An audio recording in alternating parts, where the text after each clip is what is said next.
أعوذ بالله من الشيطان الرجيم.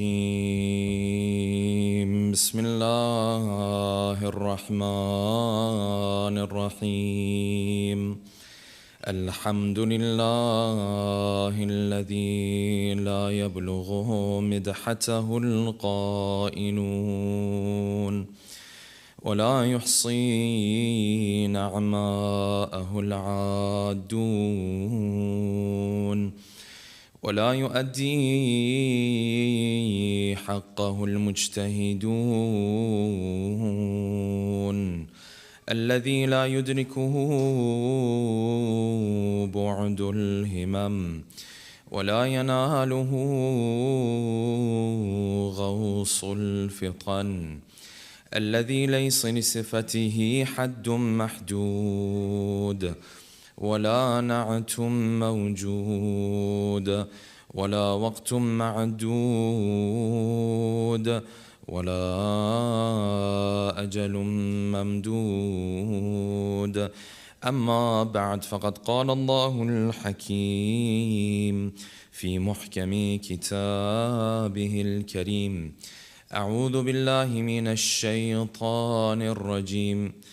قال يا أيها الملأ أيكم يأتيني بعرشها قبل أن يأتوني مسلمين. قال عفريت من الجن أنا آتيك به قبل أن تقوم من مقامك وإني عليه لقوي أمين. قال الذي عنده علم من الكتاب أنا آتيك به قبل أن يرتد إليك طرفك فلما رآه مستقرا عنده قال هذا من فضل ربي ليبلوني أأشكر أم أكفر ومن شكر فإنما يشكر لنفسه ومن كفر فإن ربي غني كريم. صدق الله العلي العظيم. صلوات اللهم صل على محمد وعلى محمد وعلى محمد. For the love of our beloved Prophet and his beloved progeny, a second loud salawat. Allahumma salli ala Muhammad wa ala Muhammad. For the hastening in the return of our beloved 12th Imam, a third final loud salawat. Allahumma salli ala Muhammad wa ala Muhammad.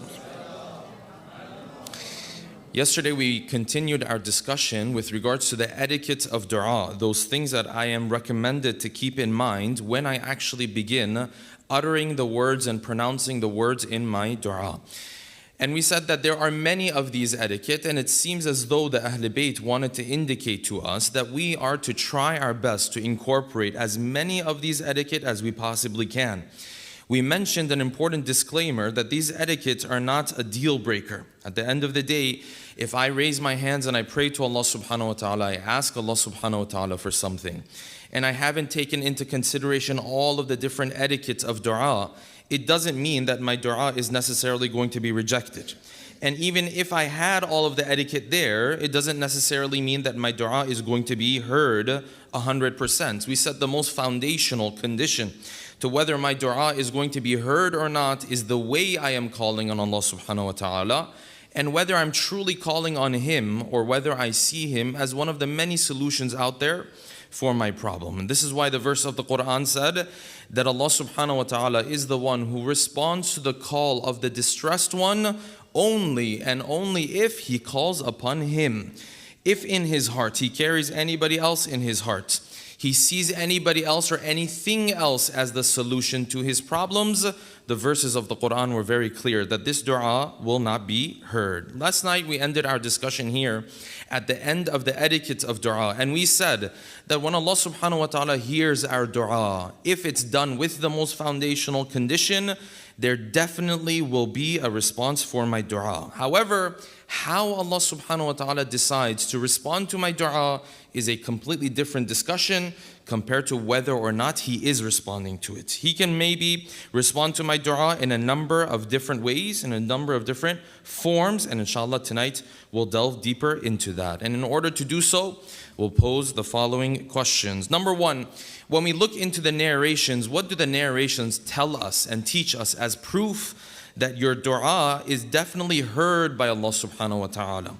Number two, why are we taught that when we are done with our dua, after raising our hands towards the skies, we should take our hands and wipe our faces with our hands? What is this etiquette indicating? Number three, when I perform my dua, is there a way for me to guarantee the response of my dua and to determine exactly how Allah subhanahu wa ta'ala will respond to my dua? Or is that not in my hands, regardless of how carefully I put together my dua? Number four, what is the harm in going around and promising people that if they were to recite a particular dua, Allah subhanahu wa ta'ala will grant them exactly what they are asking for? And how dominant and how common is this within our religious communities? Number five, what is al-ismul a'zam, the greatest name of Allah? And what is that name of Allah that if He is called by that name, the narrations say He will not reject that dua, number one, and number two, He will respond to it exactly the way that that person is expecting. And number six, and finally, if Allah subhanahu wa ta'ala does not respond to my dua in the particular way that I was asking, what are the other ways that Allah subhanahu wa ta'ala might choose to respond to my dua? Tonight, inshallah, we'll delve into these 6 questions with a loud salawat ala Muhammadin wa ali Muhammad. Allahumma salli. Let us begin from here. Yesterday we emphasized the idea that if I do my dua with that most foundational condition, there is certainly going to be a response to my dua. The narrations of the Ahlul Bayt alongside the verses of the Quran are very clear about this. And this is why you find the Ahlul Bayt constantly told their companions. And when you look into their words, the proof that they used to prove that when you were praying, the doors of ijabah and the doors of the response of God were open upon you, the proof that they use is the very fact that God gave you the opportunity to pray to begin with. So the narrations say, you know how God, His doors of response are open? You know how? By the very fact that He even gave you permission to do what? To come and ask. The very fact that He allowed you, reminded you, put it in your heart to even raise your hands towards Him, that itself means the doors of His ijabah are open. Now, whether you do your dua properly with the condition or not, that's in your hands. But the doors of ijabah are open. What's the proof that Allah subhanahu wa ta'ala hears my dua? The chance that you even had to do the dua to begin with. That is what the narrations tell us. When you do your dua and you do it with that condition, the narrations tell us, listen, you're not walking away empty-handed. You're walking away with something. What are you walking away with? That's a longer discussion. But you are not walking away empty-handed. And this is why the 5th Imam, Al-Imam Al-Baqir, salawatullahi wa salamu alayhi. Yes, this narration is from the 6th Imam, Al-Imam Al-Sadiq, salawatullahi wa salamu alayhi. Allahumma salli ala Muhammad wa ala Muhammad. He said, never does a servant of God raise his hands in dua, show his neediness to Allah subhanahu wa ta'ala, except that Allah subhanahu wa ta'ala fills his hands with some blessing. Either exactly the thing he's asking for or something else. And then he said, this is why you are to make sure that when you're walking away from the dua, you take those hands and you wipe your face with those hands. Because this is to symbolize that Allah subhanahu wa ta'ala is not letting you walk away empty-handed. You're walking away with the blessings of Allah subhanahu wa ta'ala. What blessing that is? Separate discussion. But you're walking away with something in some shape or form. We'll discuss. There's 5 different things Allah subhanahu wa ta'ala will give to you potentially if He doesn't give you exactly what you're asking for. 5 ways He can respond to your dua. He said, take your hands and wipe your face because those hands are already blessed. Why are they blessed? Because something was placed in them. There was definitely a response to my dua. Okay, wonderful. Now, I ask myself, if I come and do my dua with all of the proper conditions, all of the etiquette. Yesterday we talked about 12 different etiquette. Imagine I incorporated all of these 12 different etiquettes. Is there a way that I can guarantee that what I'm asking for will be given exactly the way I'm asking? That particular thing I'm asking for. Is there any way to guarantee that? The answer is no. Dua is that sign of neediness and humility where you do your part, you put your dua out into the world, and then you sit back. Now, what happens with this dua now? Where does it go? How are they going to respond? What they're going to give you? None of this part is in our hands. And this is part of the humility in dua. It's very beautiful. Oh Allah, I need your help. I am in need of your assistance. I'm stuck, whatever the situation might be. How you want to respond, you're my Lord. You're my Creator. You get to decide that. I'm just coming to show my neediness. The rest of this situation, all in your hands. Some people's understanding of dua is that dua is like a vending machine. What's a vending machine? You come, approach the machine. Of course, those of them who work, because normally 90% of them are what? They're out of order. The ones that work, when you approach the vending machine, you do your part. You put your coin in there. Then when you put your coin in there, the outcome is completely up to you. You did your part, so you get to choose what's going to come out of this process. So you put your coin in there, you say, I want A5, I want this water, I want sparkling water, I want soda, I want this snack, I want this. If the vending machine gives you something other than the number you pushed, you're upset. Because the whole outcome was supposed to be tied to me. That is exactly the opposite of how dua works. With dua, you put your coin in there. What's your coin? Your coin is that moment of attention you had, yes? That dua that you had, that supplicate. You put that out in the world. From that point on, you're cut off from this process. You're not a part of this process anymore.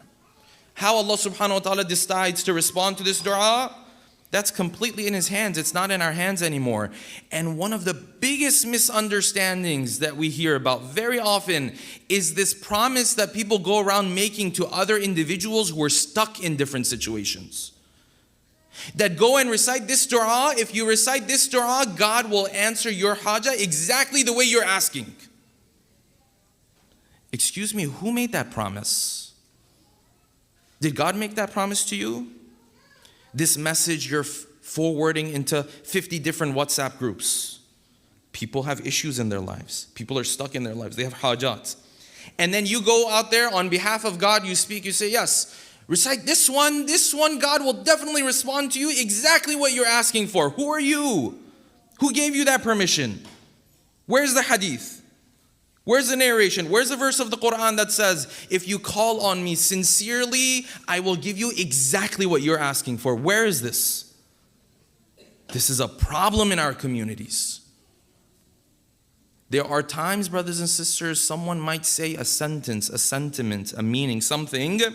It sounds very religious, but in reality, it undermines people's faith.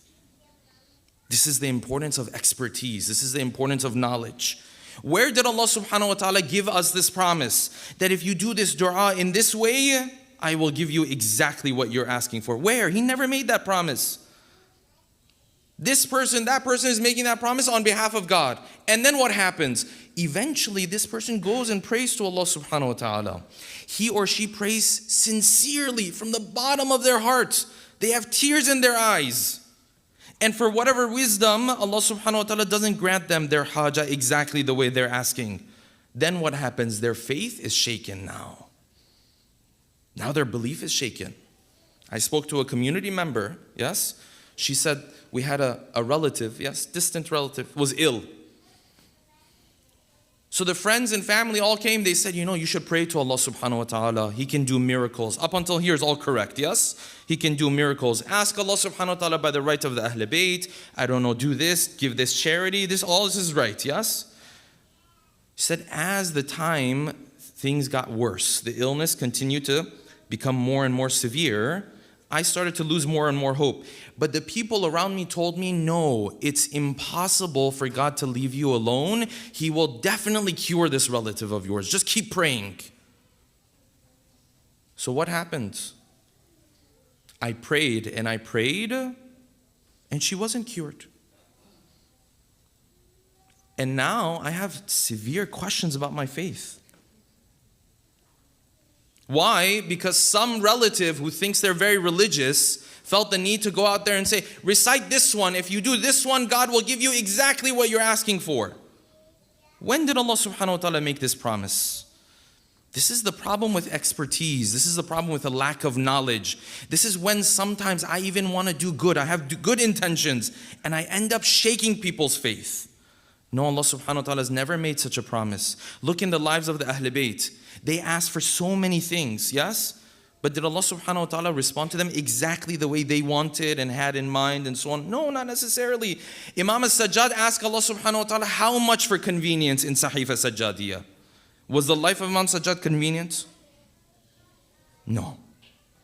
How much did he ask for sustenance and wealth? This is in Sahifa Sajjadiyah. Was the life of Imam Sajjad all given all of the wealth in the world? No. Why? Because he understood, I do my dua, the rest is in the hands of Allah subhanahu wa ta'ala. That's His wisdom, that's His authority. He decides how He wants to go about things. This is why He is the role model for us. Yes? But this idea, go and do this one, and then this poor lady or this poor man, whatever the case might be, they're running around from door to door. Maybe I didn't get this line right. Maybe my heart wasn't sincere enough. Maybe it's this. Maybe I'm just a terrible person. It works for everyone else. It doesn't work for me. All of this because one person decided to open their mouth without knowledge. This is a problem, brothers and sisters. We have to be very careful when we make promises on behalf of God. Yes, the promise Ahl Bayt made, you're not walking away empty-handed. The Quran made that promise. There's no discussion with regards to that. How He responds is in His hands. Yes, there is one way that the narrations speak of. They say this one, if you pray like this, God will give you exactly what you're asking for. That's the good news. The bad news is praying like that is only if you're fully purified. What is that? There is a name of Allah. Shia and Sunni have this in their hadith corpus, yes? There's a name of Allah called Al-Ismul A'zam, the greatest of the names of Allah. The narrations say if you call on Allah subhanahu wa ta'ala using this name, that dua will definitely happen. Okay, wonderful. So Al-Ismul A'zam, this dua that if I call on Allah subhanahu wa ta'ala using this wording, definitely Allah subhanahu wa ta'ala will respond to my dua. Shia and Sunni have narrated this concept and this idea.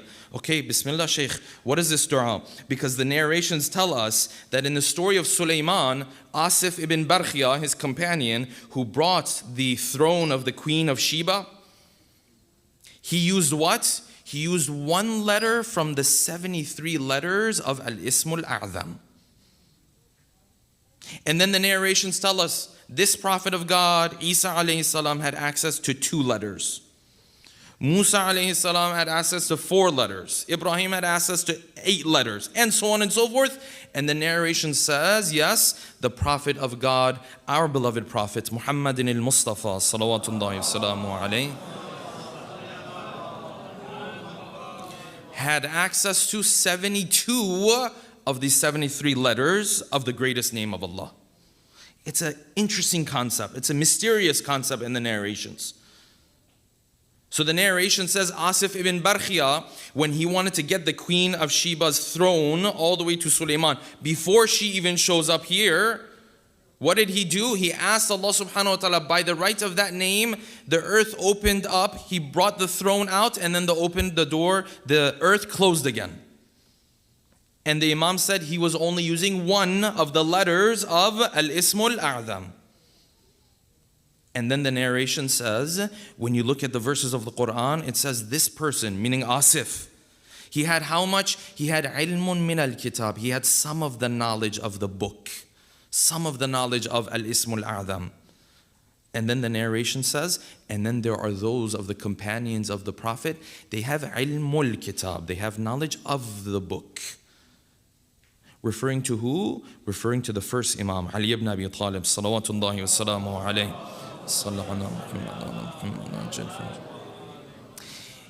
This is why the narrations say that Ahl Bayt, they have access to 72 of those letters out of the 73. Okay, wonderful. So what is this name? Everyone's thinking, yeah, is it Allah?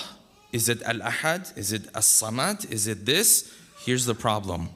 The Prophet, on multiple occasions, he came across people praying, and when they were praying, he turned to them, he said, you know this person who was praying? He called Allah by Al-Ismul A'zam. But the problem is, the narrations are very different from one another. One person said, Ya Allah, Ya Ahadu, Ya Samad, Ya Man lam yalid wa lam yulad wa lam yakun lahu kufuwan ahad. Give me this haja. Prophet was passing by. He said, Walladhi nafsi biyadih. By the one who holds my life in his hands. He called Allah subhanahu wa ta'ala by that name, that his dua will not be rejected. Then another time this person said, Ya Hayyu Ya Qayyum. The Prophet said, Walladhi nafsi biyadih. By Allah, the one who holds my life in his hands, he called Allah by that name that is not to be rejected. When you put these traditions together, brothers and sisters, you realize Al-Ismul A'zam, the greatest name of Allah, is not actually about the name. It's about what happens in the person when he's calling on Allah. So Allama Tawatabai says, this is not a word. It is how much ability this person has to cut off from everything else in this world and only rely on Allah. To the extent he has that ability, he knows more of the letters of Al-Ismul A'zam. Is there a way I can pray and have the response to my dua guaranteed exactly the way I want to? Yes, but it's a little bit more difficult done than said. I have to become so pure that I can cut off from everything. And I'll put it this way. Allah subhanahu wa ta'ala has given this ability to certain servants of His. Whatever they ask, exactly as they ask, happens, if that's their real will. But before Allah subhanahu wa ta'ala grants them that will, they are so purified that they only ask God for the things that God wants anyways. He's going to ask God exactly for what pleases God anyways. Hence, anytime he asks, of course Allah subhanahu wa ta'ala does what? Of course Allah subhanahu wa ta'ala gives it to him. Like a child, you're raising this child. When the child's young, you can't give him all the power and the authority in the world. Why? He's going to misuse it. But if he reaches a level of maturity that he's only going to do the proper things, then what do? You give him all the authority in the world. Because anything he asks for, anything he tries to use his power and authority for, is exactly what you want anyways.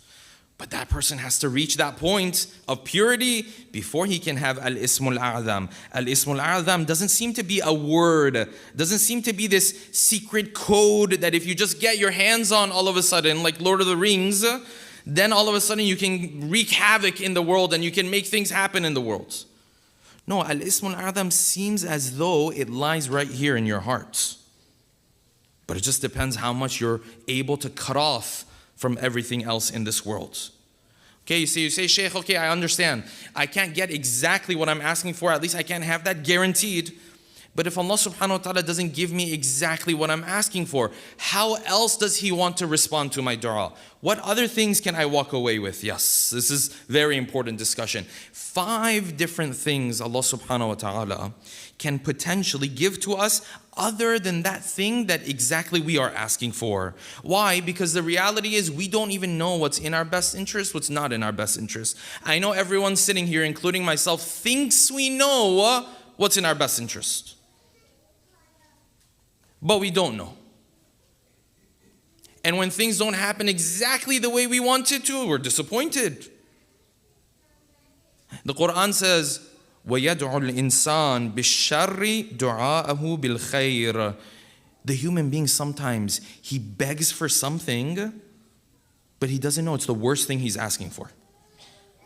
وَكَانَ الْإِنسَانُ عَجُولًا. He doesn't have patience. He doesn't have maturity. He can't take his time. He doesn't understand. So why the Quran says, وَعَسَىٰ أَن تَكْرَهُ شَيْئًا وَهُوَ خَيْرٌ لَكُمْ. Sometimes you really dislike something, but it's the best thing that's ever happened to you. وَعَسَىٰ أَن تُحِبُّ شَيْئًا. Sometimes you love something, but it's not good for you. The reality is we don't know. So this young man, he found his soulmate. God forbid she said no. This is like the worst case scenario, yes? Worst situation. It's the end of the world now. Because she said no. Why are you so upset? She was perfect for me. How do you know that? How did you recognize that? Oh no, because she liked hiking and I liked hiking too, so that means we were meant for each other. How do you know if someone's perfect for you? How do you know if someone's meant for you? We don't know these things. At 18, he thinks this person is his soulmate. Ask him at 25. And I don't want to go up in the age because then a lot of marriages here. Yes? At 25, he thinks this is a soulmate. Ask him at 30. At 30, 35, same thing. We don't know. We can guess. We should try our best, 100%. But we don't really know what Allah subhanahu wa ta'ala has in mind for us. We don't know what's best for us, what's not best for us. This is why Allah subhanahu wa ta'ala, sometimes He will sit there out of His compassion. Even if you keep insisting. And as we mentioned before, one of the etiquette of dua is to do what? To insist, to keep going back if your dua is not given. That's completely fine. You should do that. But even if you keep insisting, He says, listen, this is not good for you. It doesn't matter how you call me. In my wisdom, I'm not going to grant this to you. That's in His hands. That's His authority. That's His kindness. That's His compassion. So Ya Allah, if you're not going to give me exactly what I'm asking for, can you give me something else? Because you said I'm not going to walk away empty-handed. Yes, Allah subhanahu wa ta'ala will do 5 things. The first of those 5 things is that sometimes Allah subhanahu wa ta'ala will not give you exactly what you're asking for. He might give you another blessing that's a lot better for you. I wanted to marry this person and I thought this was the best thing for me. Then all of a sudden Allah subhanahu wa ta'ala decides, no, this one's not going to work out. But I'll give you someone a lot better than him or her. In that moment, you're like, that's impossible. This one's the perfect one. He says, you don't know, I know. That's why the narration says, don't try to teach God what's good for you, what's not good for you. Wallahu ya'lamu wa antum la ta'lamun. God knows, you don't know. You think you know. Allah subhanahu wa ta'ala knows what's better for us. He said, number 1, He may not give you that thing. Maybe He gives you something else that's even better for you. Now, question for you. This is just number 1 out of the 5 that we're going to cover. Number 1 is this one. Now, I ask you, is there a way to track if my dua has been responded like this or not? How do I know that if I ask for money and Allah subhanahu wa ta'ala instead of money gave me a great spouse, for example, how am I going to be able to make that connection? You're not going to be able to make that connection. That is why the Ahlul Bayt told us, when you pray, trust in us and trust in the word of God, your dua has a response. You're not going to be able to track it necessarily. How are you going to sit there and say, oh, this deal that I was able to make was because that other dua of mine was not responded to, so you see this one is for that one. You can't track it. It's in the knowledge of Allah subhanahu wa ta'ala. They just said, listen, trust in the word of Allah and you move on with your life. That is number 1. Number 2, sometimes Allah subhanahu wa ta'ala will give you that which you are asking for, but He will give it to you with a delay. And that itself happens for a number of reasons. Why does Allah subhanahu wa ta'ala hold back and only give me something after it has been delayed? Sometimes because I'm not ready for it in that moment. I might be ready for it 5 years down the road. Ya Allah, I want fame. So you may not be ready for this right now. I want this money. You have to work hard first because you have skills you have to grow. I want this, you're not ready for it right now. 10 years from now, you could be ready for it. But Allah subhanahu wa ta'ala delays. And this is why the narrations say that Allah subhanahu wa ta'ala heard the dua of Musa alayhi salam. Musa and his brother called out to Allah subhanahu wa ta'ala. They said, Ya Allah, Fir'aun and his people are creating the greatest corruption. Oh Allah, remove them from this world. You have given them wealth, you have given them power, you have given them authority. The Quran, verses of the Quran say, they were addressed, قَالَ قَدْ أُجِيبَتْ دَعْوَتُكُمَا. Your call has been heard. It is mustajab. And then the narration says, from the time they prayed, until Allah subhanahu wa ta'ala got rid of Fir'aun was 40 years. 40 years. And this narration has a sahih chain too. 40 years of a gap. Now's not the time. Oh, so you didn't hear my dua? No, I heard your dua. And your dua is mustajab too, but not right now. We have to wait 40 years before it happens. This is the wisdom of Allah subhanahu wa ta'ala. Not every time we ask Allah subhanahu wa ta'ala for something, does He give us exactly what we're asking for? And this is in His wisdom. This is why we find in the life of our first Imam, so many du'as from our first Imam. But whatever Allah subhanahu wa ta'ala granted to him, he was always pleased with whatever Allah subhanahu wa ta'ala granted to him. Sallallahu alayka ya Amir al-Mu'mineen, sallallahu alayka ya Ali ibn Abi Talib. This final night, that is the day and night of martyrdom of our first Imam, what was happening in the city of Kufa and what was happening in the house of our beloved Imam. The city of Kufa, in the middle of the night, Ali's body, his lifeless body, lies in the middle of this house. And you can tell now the children have gathered around him and he is saying his final words. And amongst those things that he told to Hassan and Hussein was the following. He said, my children, tonight when you carry my body, you only have to carry one side of my body. The angels will come and carry the other side of the body. When you put my tabut on this camel and this camel is moving, don't stop the camel. The camel knows exactly where to go and where to stop. And when you begin digging the grave, there will be those who will help you. Of course, Ali is speaking with all of this confidence, but every word he says, imagine what went through the hearts of Hassan and Hussein and Zainab and Kulthum. You've ever seen a father on his deathbed speaking his final words and the children around him want to pay attention, but it's melting their heart. It's so difficult for them to watch their father on the deathbed like this.